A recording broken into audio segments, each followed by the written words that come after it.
We on?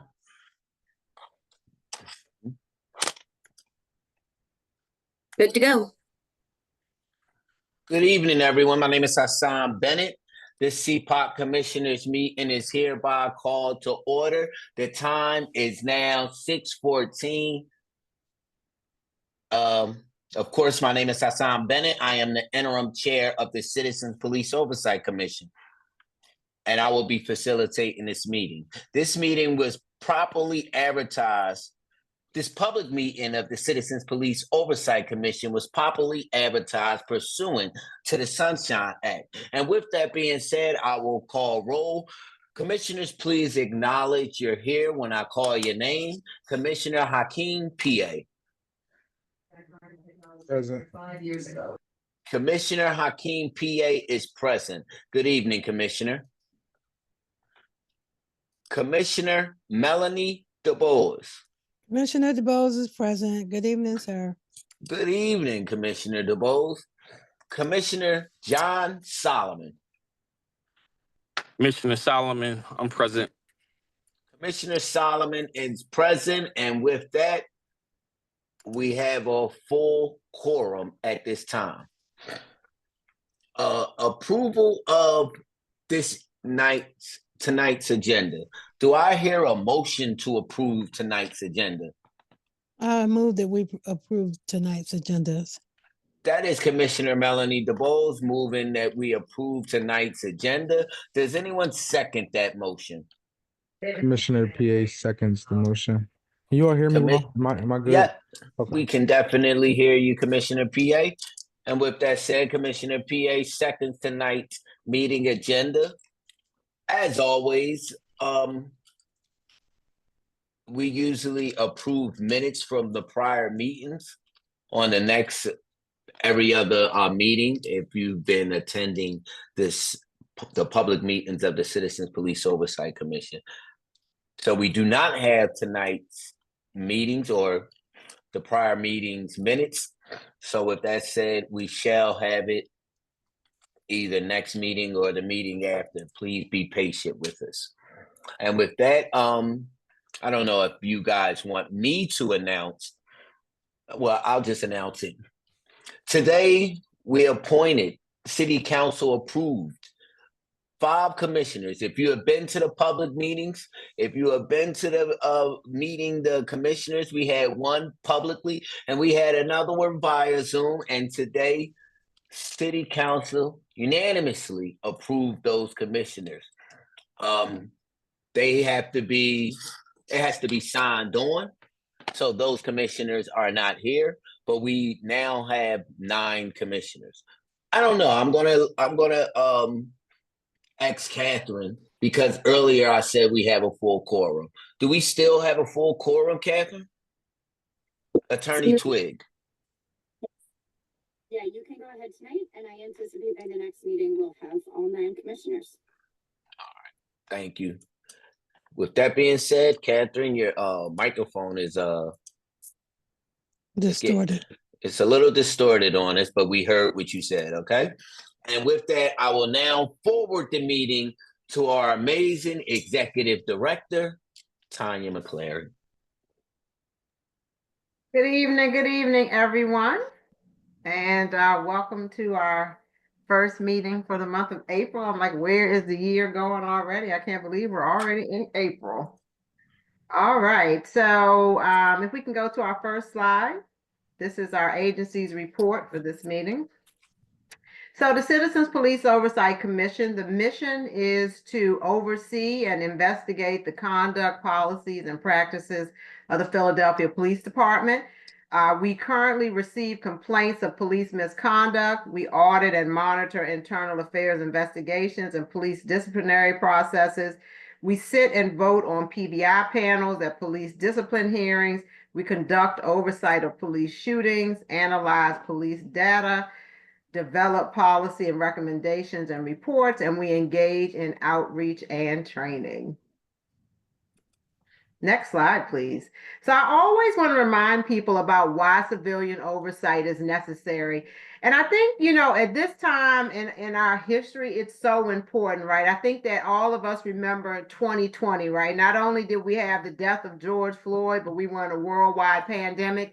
And a lot of times people don't really think about a CPOC, right? They don't think about the oversight agency until there's a crisis.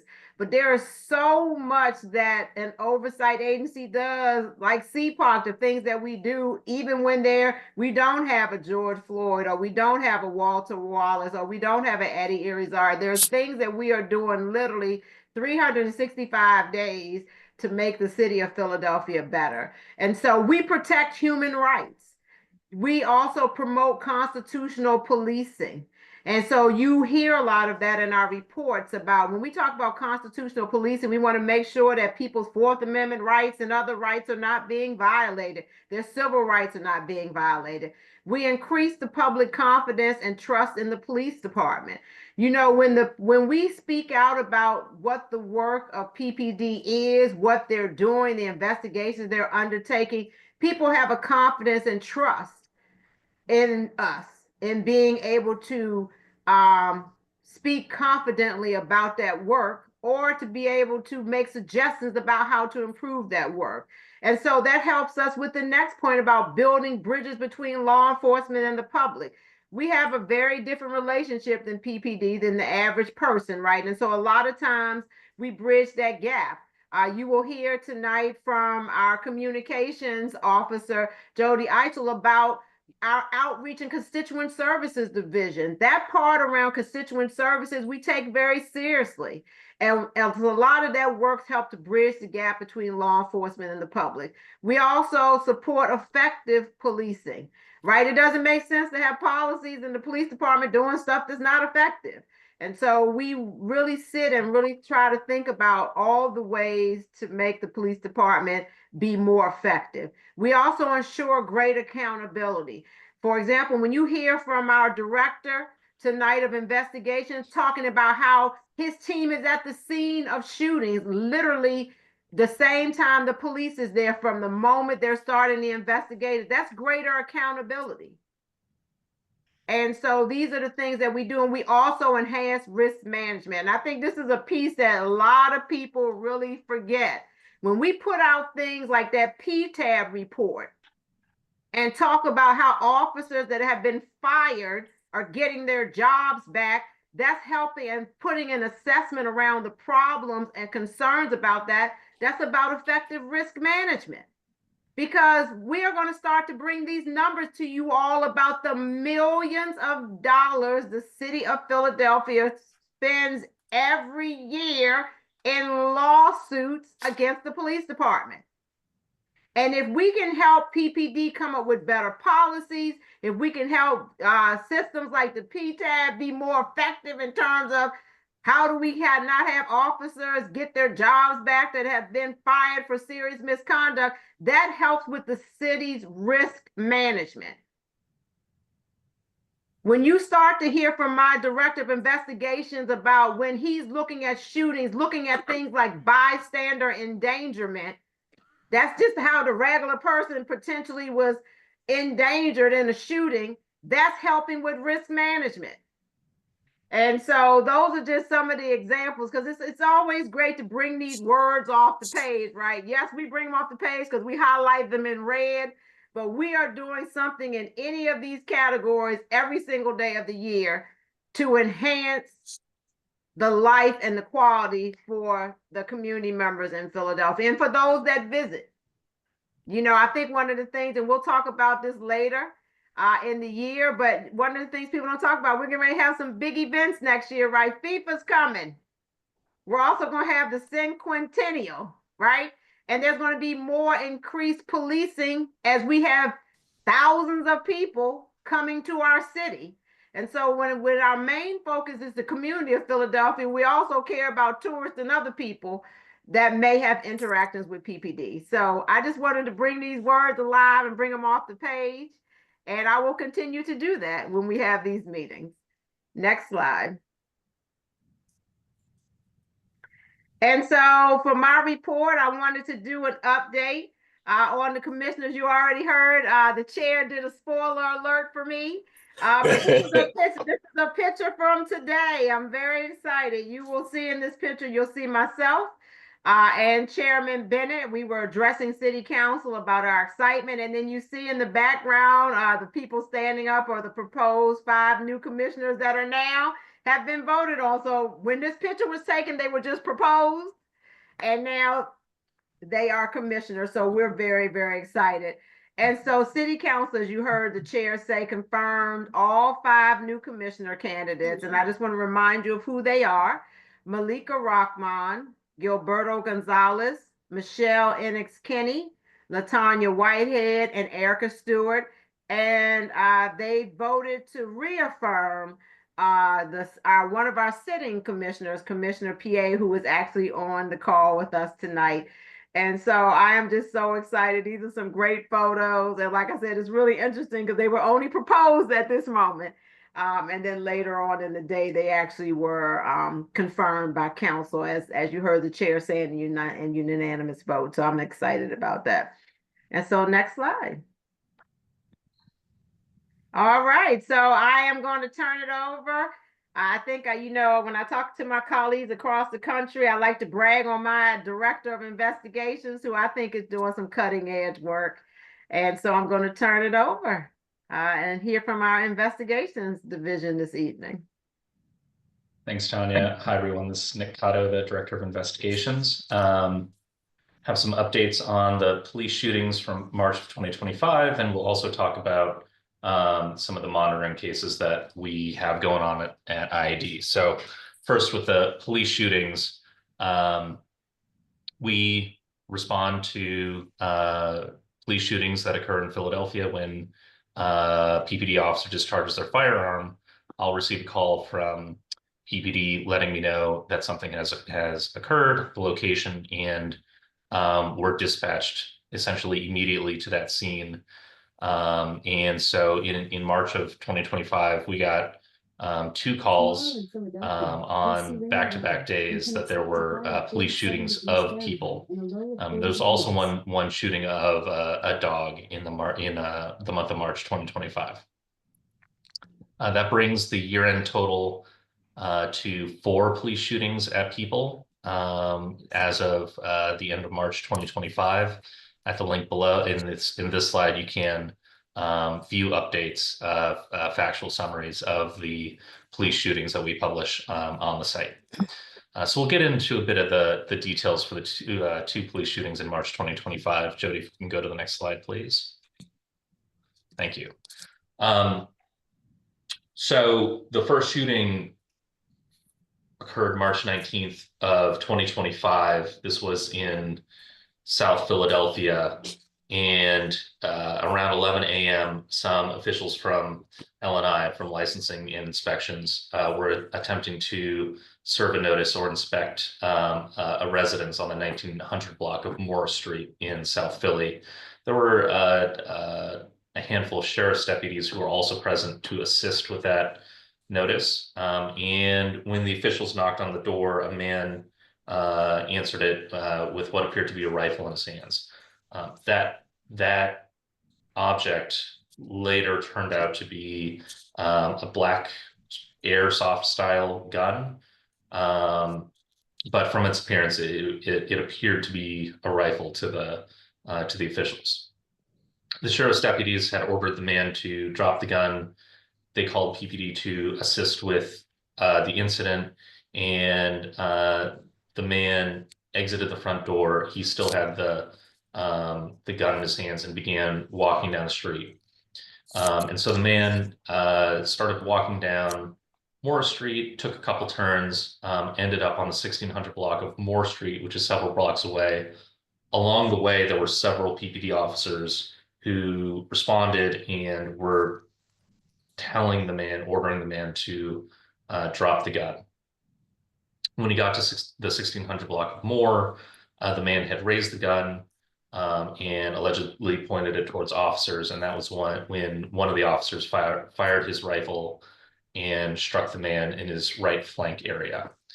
He was transported to the hospital. He's expected to recover.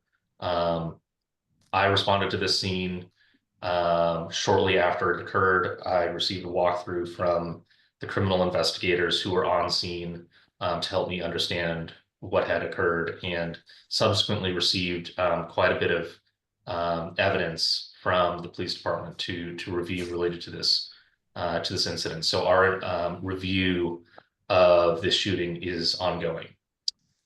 Jody, if we could please go to the next slide.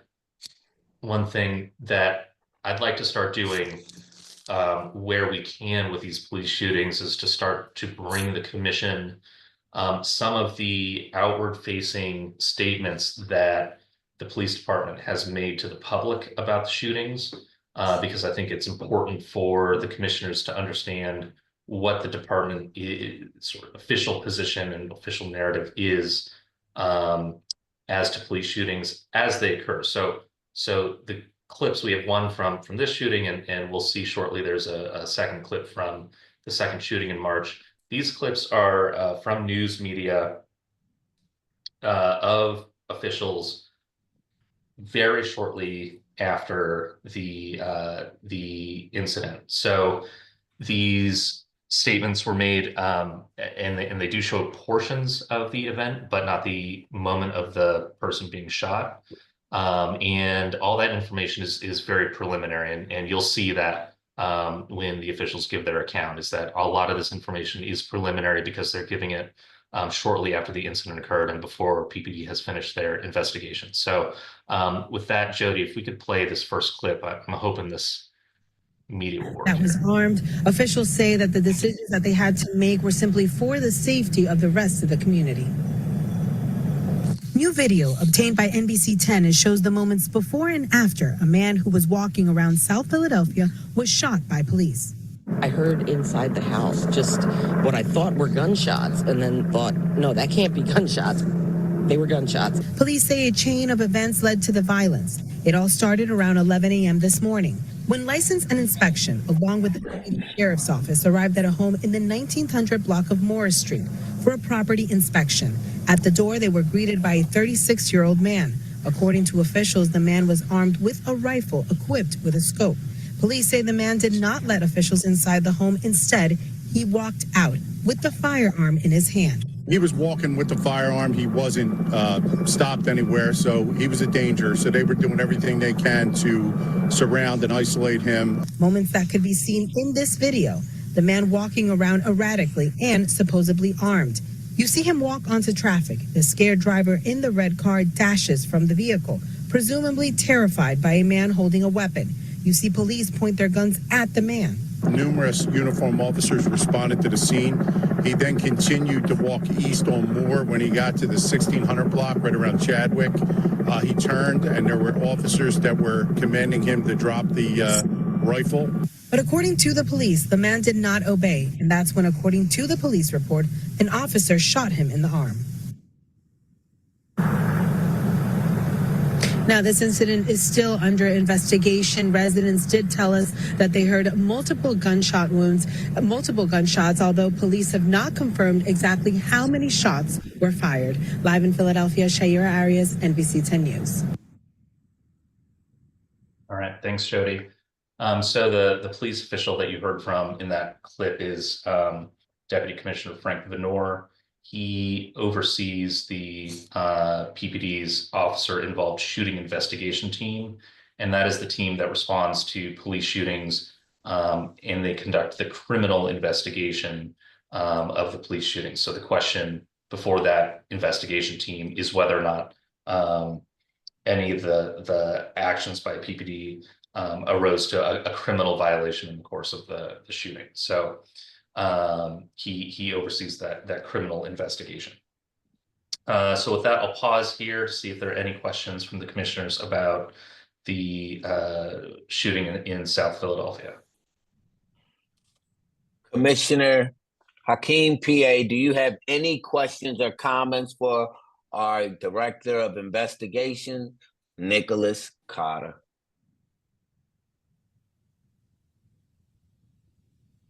I'll take that as a no. Commissioner Melanie DeBose, do you have any questions or comments for the Director of Investigations, Nick I have none Carter? at this time. Thank you so much for the information. Commissioner John Solomon, do you have any questions or comments No, for I the don't. Director of Investigations? No, not currently. I do not have any questions or comments. I am pleased. Well, I do have a comment. I am pleased to see a video footage in these public meetings, and to see how police, what appears to give him ample opportunity before taking a non-fatal shot at the suspect. Am I right? That was non-fatal, correct? It was not fatal. That's Okay, all right, correct. non-fatal. All right. So this incident is one of the brighter sides of a police shooting. I mean, we don't want anybody shot, but in this situation, I am happy to see the actions of the Philadelphia Police Department. Well, thank you, Chair. I have more good news for you. We've got another video clip in a couple Cool. slides, so we'll move right along to the second shooting in March of 2025. That was armed. Officials. There we go. Thanks, Jody. So the second incident in March was the next day, March 20th, 2025. This occurred at Friends Hospital off of Roosevelt Boulevard. So on March 20th, just before 11 o'clock, PPD officers responded to the 5000 block of Torresdale Avenue. And the purpose of that response was to transport a man to Friends Hospital for a voluntary mental health commitment. So from the reporting, this individual agreed to voluntarily go with the police to Friends Hospital to be voluntarily committed for some mental health issues. He was transported in the back of a marked wagon. So this is not a patrol SUV. This is like a transport van that has some seating in the back for individuals who are being transported. Our understanding is that during that transport, per EPD policy for voluntary commitments, he was not placed in handcuffs. So two officers transport the man to Friends Hospital. The officers began to take the man out of the back of the van, and the man began to physically fight with one of the officers.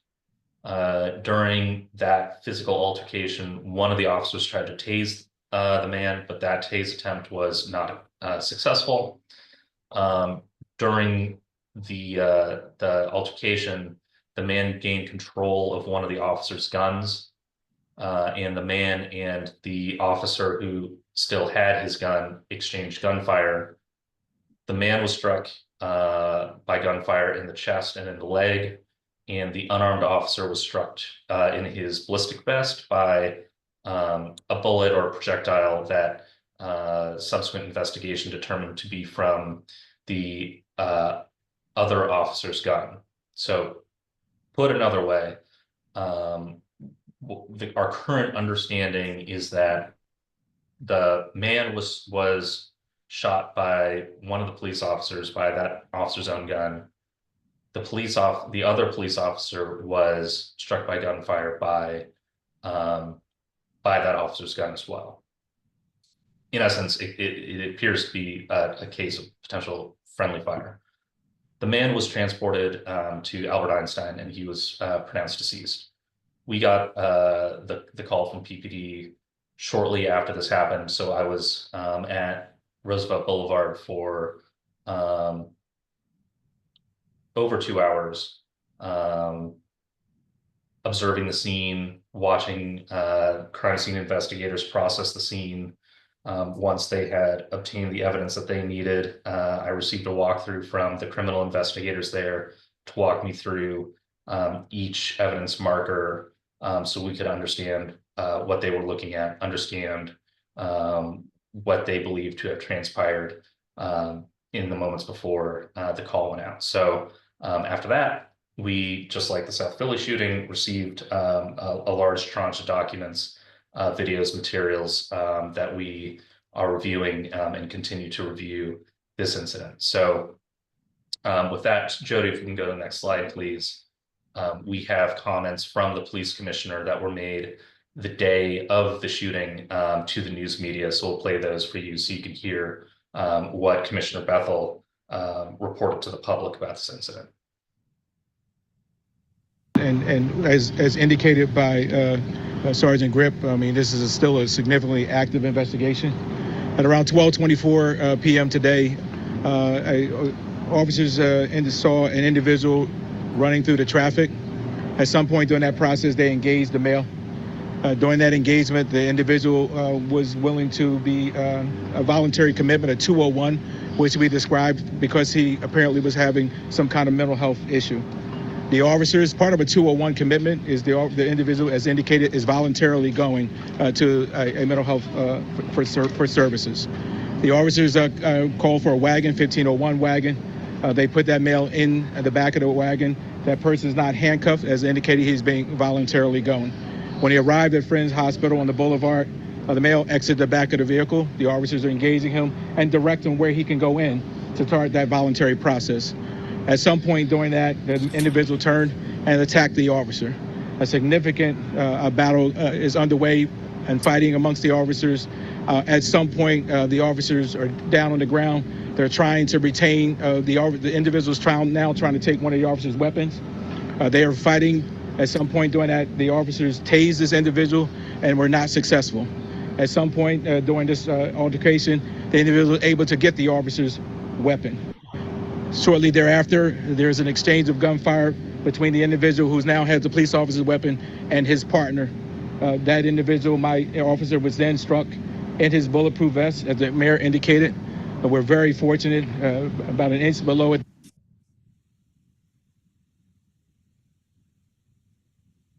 The base of his vest, where he was struck, and the bullet was repelled.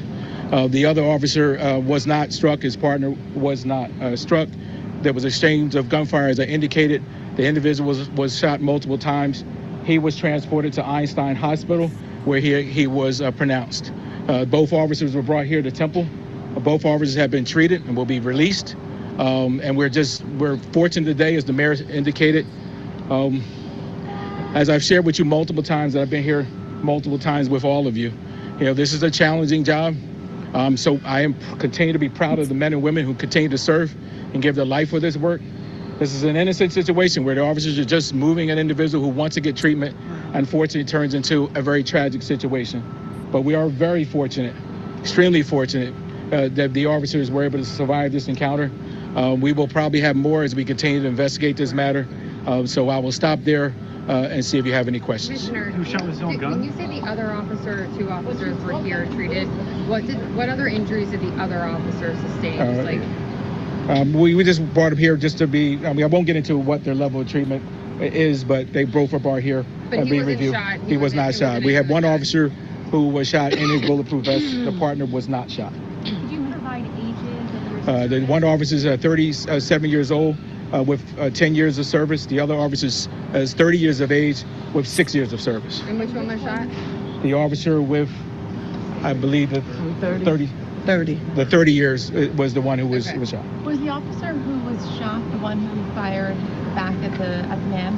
No, the partner. Once the individual was able to take the officer's weapon, his partner then engaged with the individual and shot him. And can you describe when a bullet hits a bulletproof vest like that, what is it like for the officer? What are his injuries like? Well, I mean, it depends. In this case, he's done extremely well. Depends on where the bullet strikes. It can be very traumatic to the body, even though, I mean, the vest is built to expand that trauma to the body outward, away from the body.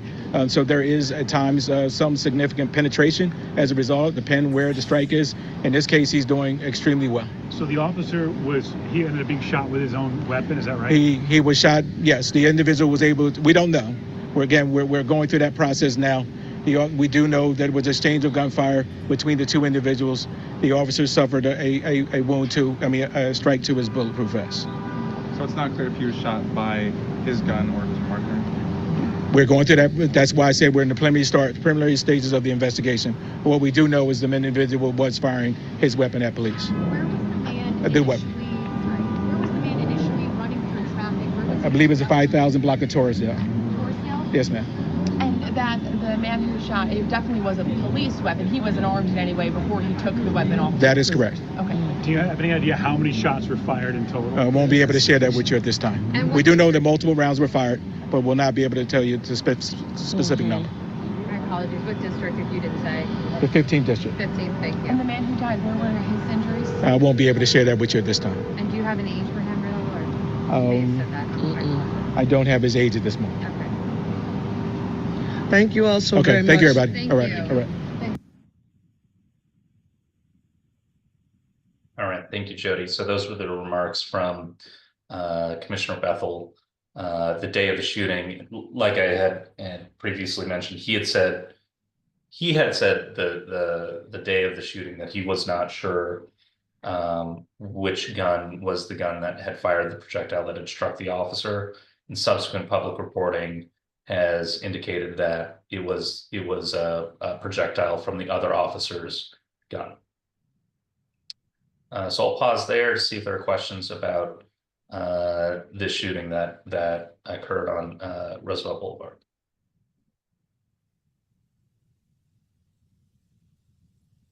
We'll do a reverse.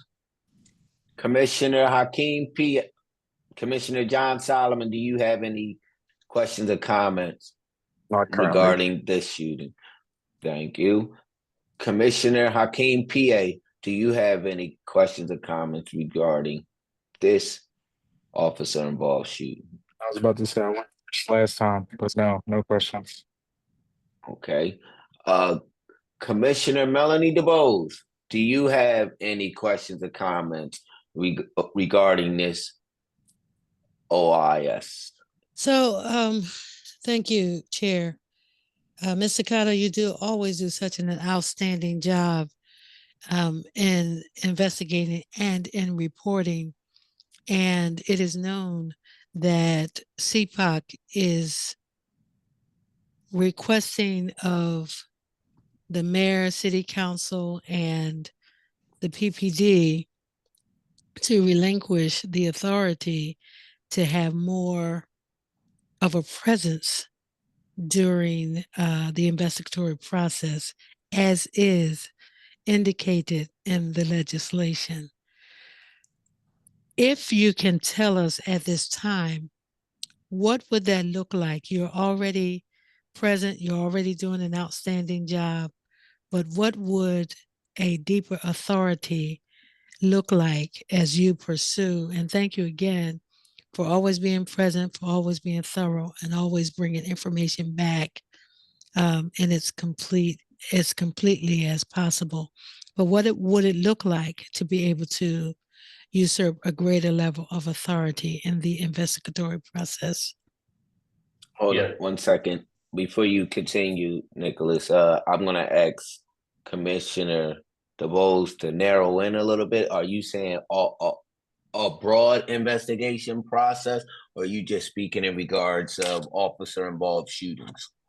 So particularly the type of shootings he reported tonight, OIS, but in any investigation, either or both, what particularly would it look like to have, right now, my perception and the way I interpret what you're currently doing is that you're getting a walkthrough, and you may not be a part of that first look, and you're being invited to, in a manner of speaking, peer over the shoulder of the investigating officers. I simply want to understand what it would look like for you to have full investigatory authority. Yeah, thank you for the question. I'm actually going to start with what it wouldn't be, because I think that's actually pretty helpful to understand.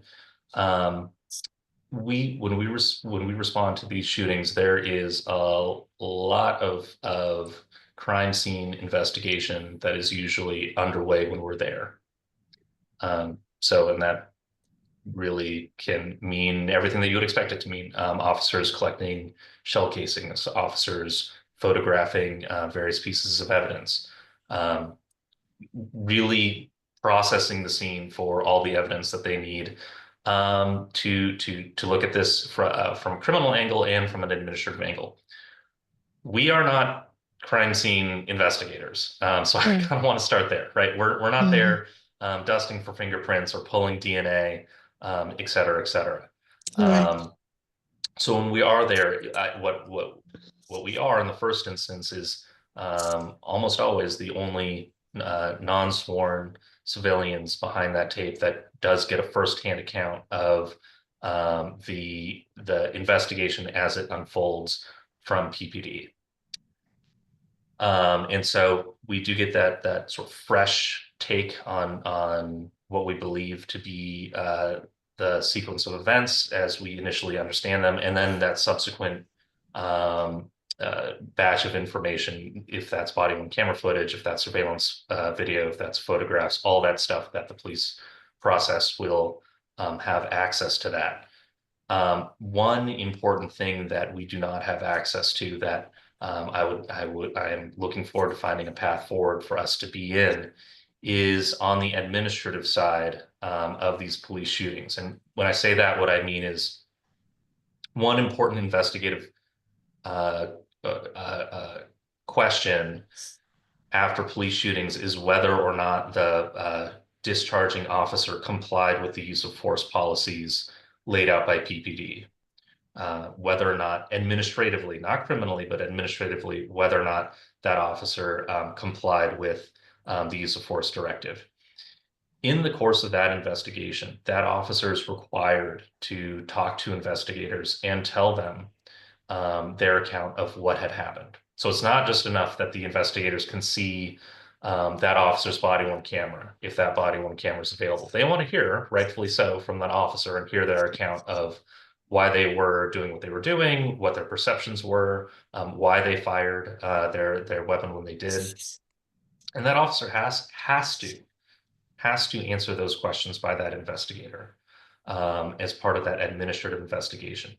We are currently not present at those interviews, but they, as for all the reasons you can imagine, are extremely valuable investigative pieces of evidence, because you would hear firsthand from that officer their account of what had happened and why they took the steps that they had taken. So that is one piece of evidence that I'm hopeful that we'll get access to soon, while also being very mindful that those are extremely sensitive, confidential statements that aren't statements that are given to the public. They're not even statements that are given to the criminal investigators because they don't want to jeopardize the ability to potentially prosecute criminal wrongdoing by giving the criminal investigators statements that they shouldn't have access to. So we're very mindful of the sensitive nature of these statements, but these are obstacles I think that we can overcome, and I'm looking forward to a path forward where we can be in on those interviews. So there are some other things I kind of want to just pause there, because I think that's, in my mind, the most important piece of evidence that I would like to add to this large bucket of information that we're getting in the short period of time after a police shooting. Well, I thank you for that response. That was very thorough and well understood. I want it to be clear to my fellow commissioners and to the public that we are not trying to infringe upon the work that PPD is already doing or has done in the past. But the purpose of oversight is to do exactly what you just articulated, make sure that the T's are crossed and the I's are dotted, and be able to give a full account to the public. And it's not that we necessarily mistrust their word, but too many accusations of any kind have landed not necessarily in the favor of the complainant. And we, as oversight, want to make sure that the questions from the public are being answered to a satisfactory level.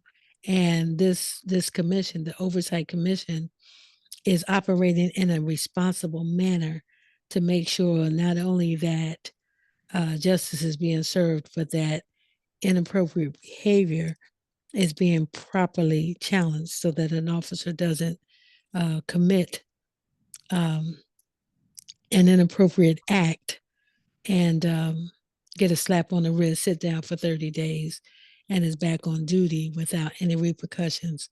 So these are things that we want to just make sure we're clear and make sure that the public is clear, because we want everybody to live with justice and peace. So thank you again. Commissioner DuBose, one of the things that they taught me in law school was when someone makes a good point or when you feel like you're winning your argument, sit down. So I'm just going to sit down because I could not have said it better myself. So thank you for your response. Mm-hmm. Yes, sir. Thank you. Thank you, Director Nikata. Thank you, Commissioner DuBose. Absolutely. And questions and responses. Thank you. Jody, could we go to the next slide, please? And as indicated. Yeah, great.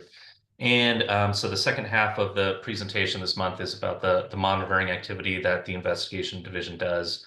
And so these are where we will monitor ongoing IAD investigations of complaints against police. And so that means that the investigators in our office will be in touch in close communication with the investigators at IAD.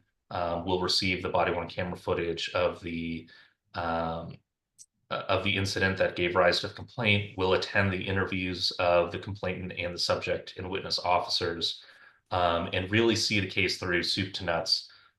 So we have a good understanding of how that specific investigation went for that complaint. So the sort of complaints that we are monitoring now involve violations of the Fourth Amendment.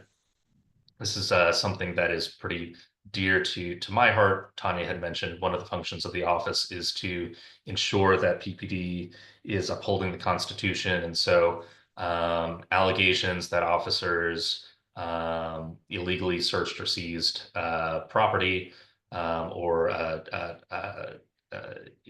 infringe someone's privacy are of interest to me. So we've been monitoring a number of complaints alleging search and seizure violations. We have a number of complaints alleging lack of service. And we are also looking at complaints alleging physical abuse. So these are less serious than police shootings, but still significant incidents where an interaction between a member of the public and the police allegedly led to some use of force by the officer against the complainant. And the last bucket I just want to highlight are a few cases in which the complainant is alleging that an officer provided court testimony, sworn courtroom testimony, that it was inconsistent with the other facts and evidence available in the case. And so those raise some pretty serious concerns of perjury against those officers or providing false statements in court when the statements that they're providing do not align with the other evidence that's available. So these are the sorts of things that we're monitoring very closely, that we're paying attention to. At the interviews, we will be asking questions if we think there's something that the investigator might have missed. And so we're looking forward to seeing a number of those cases wrap up at IAD. I'll pause there and see if there are any questions about the monitoring activities for the investigation division. Does any commissioner have any questions regarding the monitoring of the investigations division? I have none. Commissioner Solomon, I have none either. Proceed. I have none either. I have none either. All right, thank you, commissioners. I think that's the end of the Investigations Division presentation. So I'll hand the mic over to Jody. Cool. Thanks, Nick. Before Jody starts, I just want to remind people that the director is Talia Grimmage, but we always have a superstar in the wings. So I'm so glad that tonight the presentation about the Outreach and Training Division is going to be brought to you by our Communications Officer, Jody Eichel. So Jody, take it away. Hi, everybody. Thanks for the introduction, Tanya. My name is Jody Eichel. I'm the Social Media Communications Officer here at CPOC. And like Tanya said, normally you would see our Director of Outreach, Talia Grimmage, speaking, but I'm happy to speak on her behalf since she's not able to come today. I just want to do a brief description summary of what the Outreach team does on a daily basis. We take incoming complaints. We provide constituent services to residents. We also facilitate community education and training to our staff, as well as other community partners. And we also create and manage our social media pages, as well as work with our media partners. Okay, so as many of you know, it was March was Women's History Month, and we did our annual Iconic Philly Women's campaign. And every year we invite the public to nominate an iconic woman in their life who has made an impact in fields such as law enforcement, community engagement, criminal justice, or any woman who has inspired the public personally, whether she's your neighbor, your mom, your sister, your aunt, coworker, or someone else in their life. So we got a lot of nominations, and then on March 31st, we did a virtual celebration to honor all those nominees. And during this event, we had the opportunity to hear each nominee's really powerful origin story, learn about their passions, and even ask them kind of how they prioritize their own self-care amidst busy life, as well as just the way the world is right now. Our own Commissioner Melanie DuBose was a nominee, and one thing that she said was that her mom really inspired her, and that I think was a really common answer to a lot of the women's the question was, who inspired you the most? And that was usually everyone's mom. And I shared that as well. I wouldn't be doing this kind of work if it wasn't for my mom.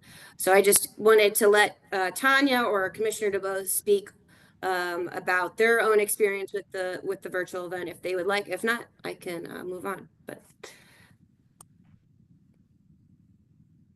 Sure, I think that the staff did an outstanding job. This is Commissioner DuBose. I believe that the staff did an outstanding job of putting this together, pulling together all of the various women across the city, of whom I was fascinated by their stories and by their contributions to their local communities. I was really moved by the question about my most influential woman.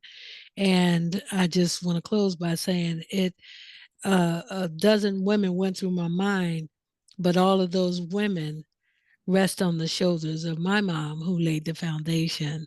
And I will forever be proud of the work she did, or the deposit she made in my life, that makes such a difference in the woman I am today.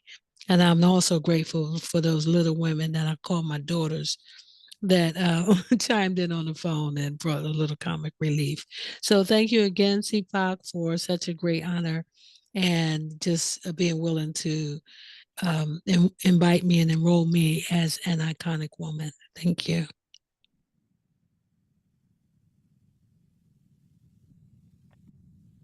I thought it was a phenomenal event with CPOC last year when it happened. So this was my first time seeing the iconic women and participating. And I agree, all the nominees were phenomenal. The wisdom that they brought from all the questions. I also would probably have picked my mom.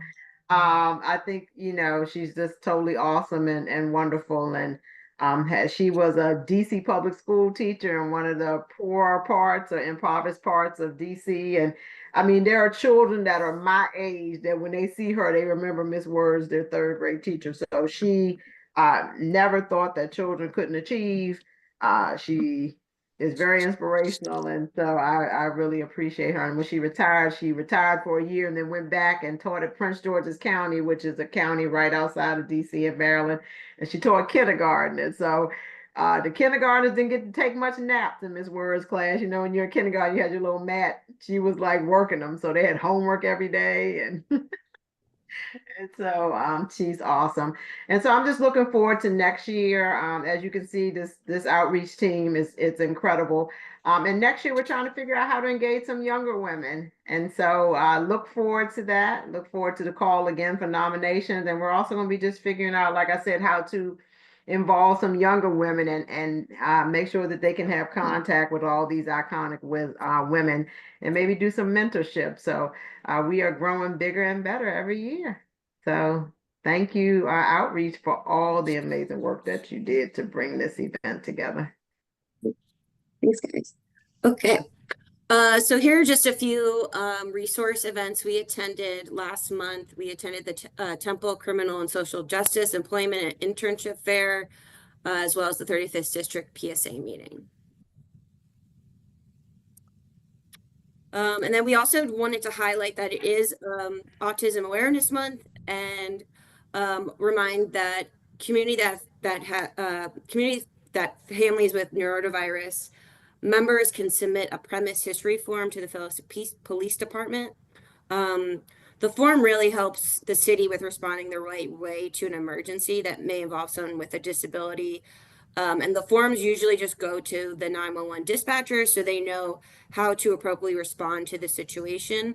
You can obtain a form from us. You can also reach out to PPD to get one, and you do have to refile every 2 years, so that way things can be fully updated, and the police are aware of the situation, and if there is a slight change, you can contact the police radio training at 215-685-3940.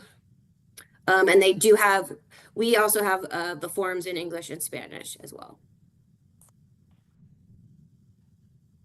Okay, this is some of my favorite stuff we get to do as an outreach team. We're currently hosting a spring toiletry drive. We did this last year, so we're kind of making this a little bit of an annual thing. We're collecting feminine hygiene products, toothbrushes, shampoo and conditioner, makeup, postpartum items like ice packs, pain relieving sprays, and we're also collecting baby products like diaper and baby wipes, children's books, and clothing. Just to name a few. As you can see, the flyer has a bunch more items there. We also have 2 drop-off locations, one at our office at 2401 Walnut Street on the 6th floor, as well as our old building at 1515 Arch right in the lobby. That box in the lobby will be there until May 5th. That's kind of how long the drive is going to last. And also, we ask that if you do visit our office, please be there before 4 o'clock to make sure someone's there. We're usually there till 5, but please come by 4. And if you're like me and would rather buy stuff off a registry, we also have a gift list available using the QR code. And I'm also going to drop in the gift list right now in the chat. 1 second, please. There you go. As well, and the flyer is available on our social media, on our Instagram and Facebook. So if you wanted to share that with your community, it's available there as well. Okay.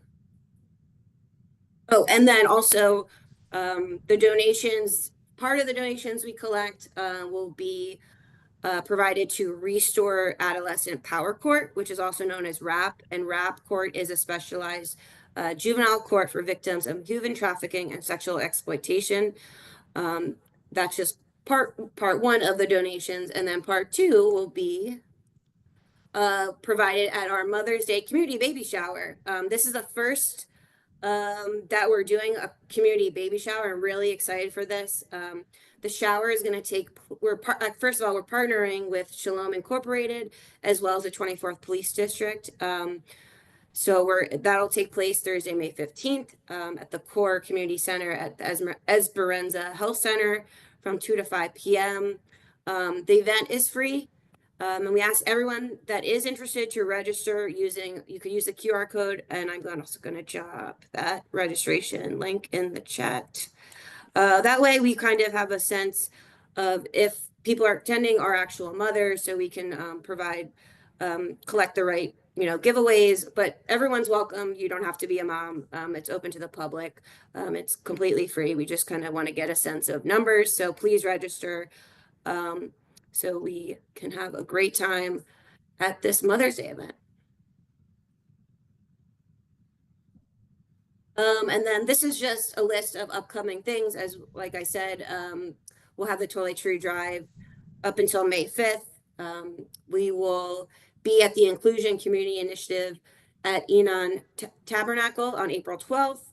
We also sponsored a bunch of tables at the 19th Police District's Youth Pop-Up Shop, where youth can kind of sell products they make. And we were able to, each table's a certain amount of money, and we were able to sponsor those tables for them.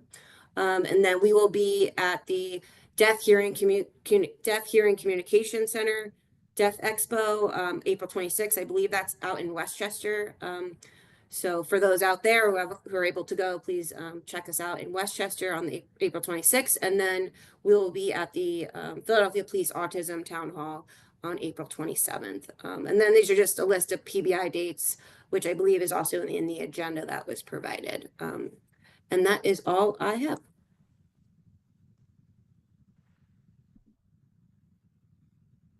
Any questions from the commissioners? Commissioner John Solomon, do you have any questions for our communications director, aka the temporary Miss Grimmage? No, I do not. Thank you. Commissioner Hakeem PA, do you have any questions or comments for Jody? No questions. Thank you. Commissioner DeBose, do you have any questions or comments for Jody? I have no questions at this time, but I want to convey my appreciation for the continued and powerful engagement that CPOC has with the community at large. I want to mimic the sentiments by Commissioner DeBose. Today during City Council, I highlighted the women of Oversight, right? And that red button kept beeping on me and throwing me off, but in privacy, I've continued to praise Talia Grimmage, right? For helping us grow as commissioners, right? And the work she does, the way she speaks to the community, the way she commands attention. I gave recognition to Commissioner DeBose, and I also want to give recognition to you as well, Jody. You came in about a year ago, almost a year ago now, right? And I wasn't really sure of you. I wasn't. I'm just being honest. I gave you a little pushback. I apologize. I apologize because during this year, your guidance, your assistance has helped me know what to speak on and what not to speak on, right? Your guidance and your assistance has, especially during the time of turmoil, right? You're guiding, maybe, Jody, you weren't here for 2 years? It feel like 2 years. No, you were right. It's 1 year almost. Okay, but your guidance and your assistance, especially during a fiery time where we were being under attack, right? All of you said stick to the work. Everyone said continue to be dedicated to the work. There's nothing wrong with your dedication. You don't have to respond to all the backlash because the ends justify the means. I'll repeat it again. The ends justify the means. And as this agency isn't where we vision it to be, we've climbed mountains since where we were, from where we were. So once again, I would like to acknowledge, thank, and praise Jody, Director of Outreach Grimmage, and my buddy, my pal, Commissioner DeBose. I ain't gonna hand the microphone over to you, Commissioner, to rock the room, but it's not the time for that right now. But I definitely appreciate you. Thank you, sir. Thank you, Commissioner.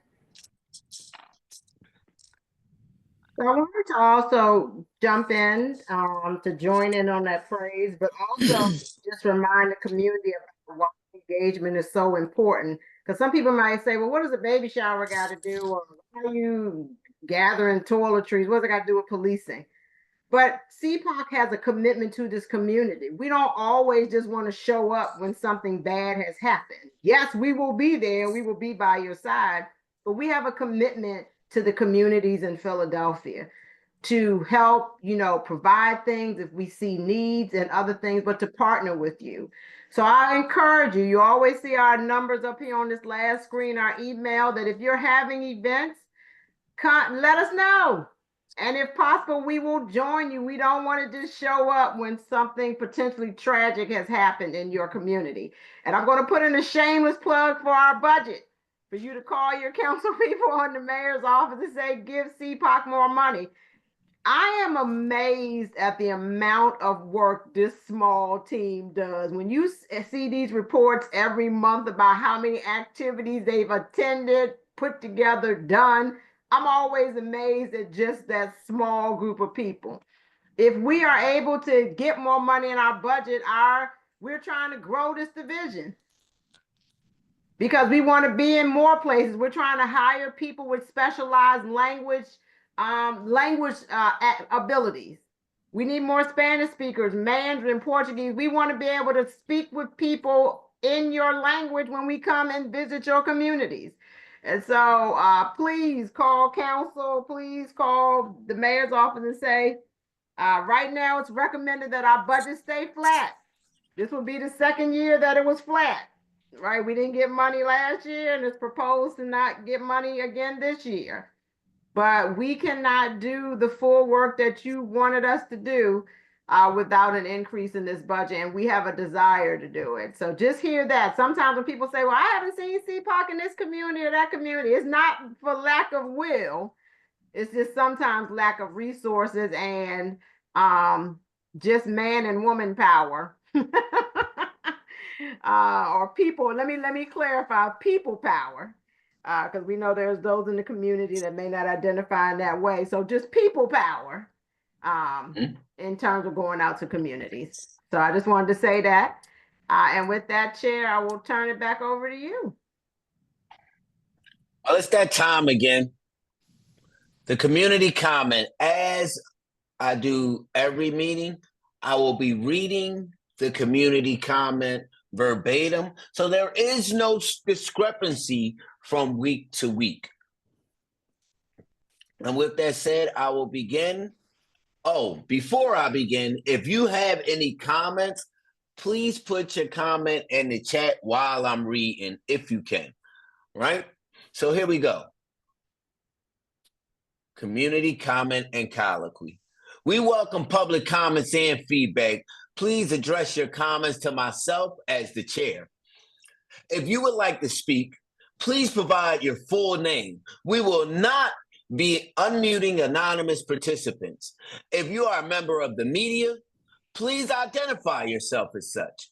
You can indicate that you would like to speak by raising your hand and sending a request to the meeting host in the chat. You may also submit public comments through the chat. You will have 3 minutes to address the commissioners. I will keep the time and notify the board when 3 minutes have elapsed. Any documents or follow-up communications can be submitted to cpoc@phila.gov. That is the email address, CPOC, @PHILA.gov. Public comments should be limited to the topics covered in this meeting. All public commenters must refrain from offensive language, threats, and or harassment. Participants that violate these instructions will be removed from the meeting. We welcome your public comments and feedback. Commissioners may not be able to respond to your questions or comments during tonight's meeting. Be advised, every attempt will be made to follow up by phone and or email after this meeting. You can contact us using that email address I stated earlier, cpoc@phila.gov, or call 215-685-0891. That is 215-685-0891. And with that being said, before I open the floor to public comments, is there any do we have any special guests in the comments? I mean, in the meeting tonight? No. Well, the look on Jody's face tells me that is a no, and I will open the floor to public comment.